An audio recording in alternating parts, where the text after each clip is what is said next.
Baik, kalau kita mati, isteri kita dapat tak harta? Dapat. Maka sebelum mati, kita wasiat harta kepada bini, tidak sah. Tapi ramai orang bodoh, tak mengaji, dia beri pada bini, pasal dia dengar wasiat dari si mati. Nampak? Anak kita kalau kita mati, anak dapat tak harta? Dapat, kerana anak kita waris. Jika kita wasiat untuk anak, tidak sah. Wasiat yang sah ialah orang yang bukan waris. Contoh sahabat andai. Kalau kita mati, sahabat dapat tak?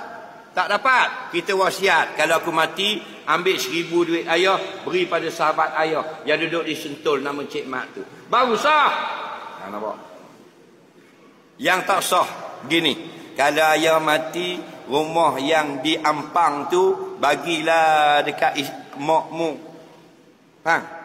Sedangkan mak ni isteri si mati, dia sudah dapat faraid, maka kita wasiat, tidak sah. Ramai mana orang makan harta wasiat yang tidak sah? Tak.